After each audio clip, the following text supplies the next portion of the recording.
Welcome to today's explainer. You know that feeling when a massive light bulb goes off in your head and you think, wow, I should totally start a business around this?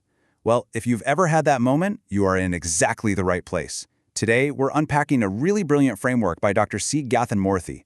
It basically maps out the typical behavior of a truly successful entrepreneur. We're talking about a literal step-by-step roadmap that takes you from that raw, messy spark of an idea all the way to a sustainable, profit-generating machine. We'll be zeroing in on the specific tests, the tough decisions, and the pivots that separate the ideas that totally fizzle out from the ones that actually make money. Let's get right into it.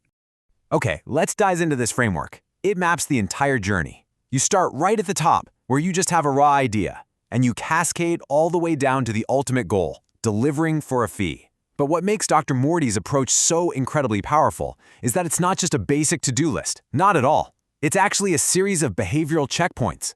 It's like a gauntlet of validation that forces you, the entrepreneur, to continually prove your concept before you take another step forward. So, to make this journey super easy to digest, we've broken the framework down into 5 major phases. First, validating your big idea. Second, the minimum viable product. Third, refining the core insight. Fourth, the minimum viable product. And fifth, packaging for profit. We're going to tackle all of this from 2 very distinct perspectives, the user's and your own. Let's start right at the beginning with Phase 1, validating your big idea. Stop before you spend. The moment that great idea hits you, this framework slams on the brakes and pushes you straight into demand validation. The absolute cardinal rule here, test usefulness before spending your precious time or money. It sounds obvious, right? But man, this is where so many entrepreneurs trip up. They get an idea and boom, they immediately start coding, building, or buying up inventory. Think about it. Imagine burning through thousands of dollars and months of your life building a premium subscription box for, I don't know, pet rocks, only to realize later that absolutely nobody wants it. This framework throws up a massive stop sign to prevent exactly that scenario. Before a single dollar leaves your pocket, you absolutely must validate that the demand is real. And how exactly do you validate that demand? You run right into the first major gateway question. Is it a real problem? Do people feel the pain? Notice how incredibly specific that phrasing is. It doesn't ask if your idea is cool or if it uses some cutting-edge AI tech. It's asking if your target audience is experiencing an actual, measurable pain that your idea can cure. Because let's be honest, if they don't feel the pain, they are definitely not going out looking for a cure. Now, if the answer to that gateway question is no, the framework is ruthlessly efficient. Stop, pivot, or drop.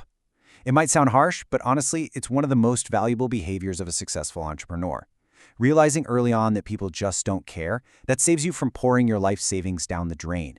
You either pivot the idea so it actually addresses a real pain point, or you just drop it completely and move on to the next big idea. But let's say you get a triumphant, yes, the problem is real. That takes us right into Phase 2, the minimum viable product, the usability test. Now, what's really interesting about this part of the journey is the specific terminology Dr. Moorthy uses. I mean, we hear MVP, or minimum viable product, all the time in the startup world, right? But here, we're introduced to the minimum viable product, or MVP. This phase is an external usability test, viewed strictly from the user's perspective.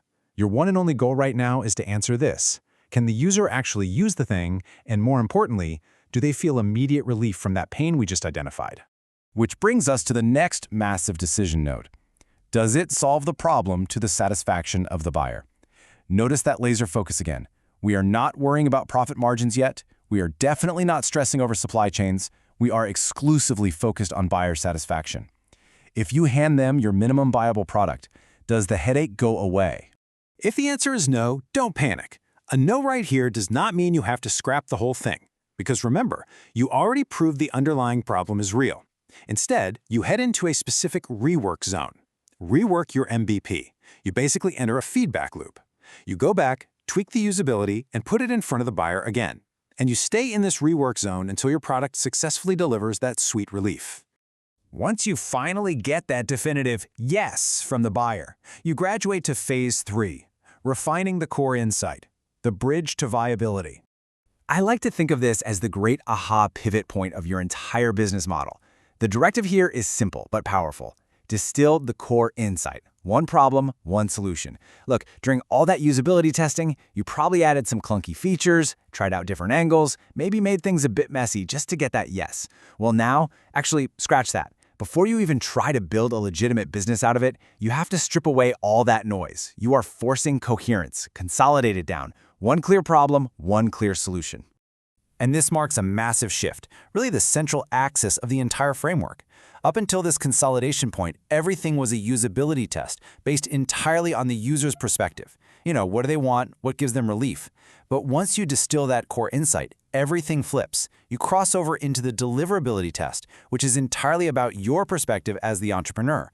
It's the critical transition from what will they buy to what can I actually build.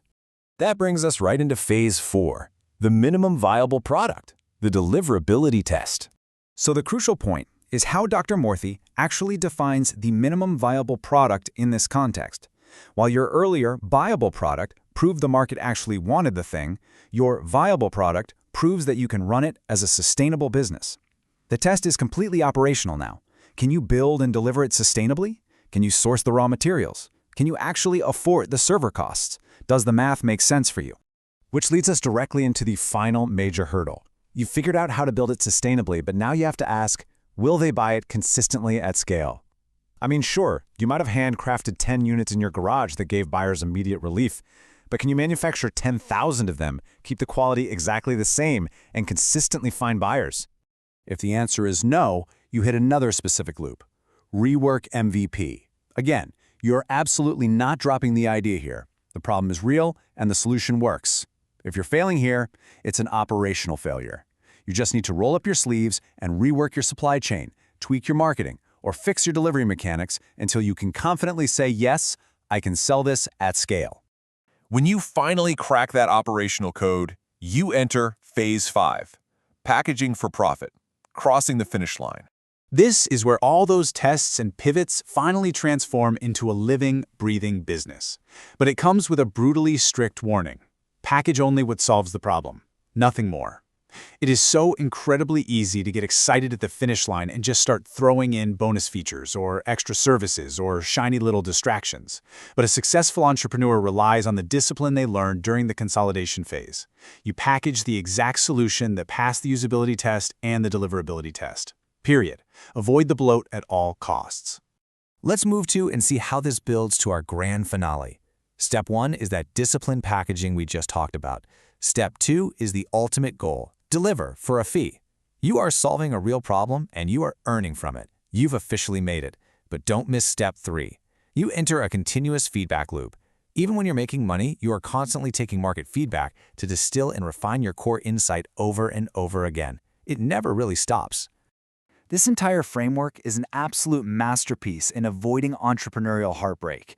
It forces you to prove demand, then prove usability, and finally prove deliverability, ruthlessly filtering out the fluff at every single stage. So looking at whatever project you're working on right now, I want to leave you a disc question to ponder. Are you genuinely building what your users want to buy, or are you stuck at the very beginning blindly building just what you want to make? Keep this framework in your back pocket the next time inspiration strikes. Thanks for joining me on this explainer, and keep building.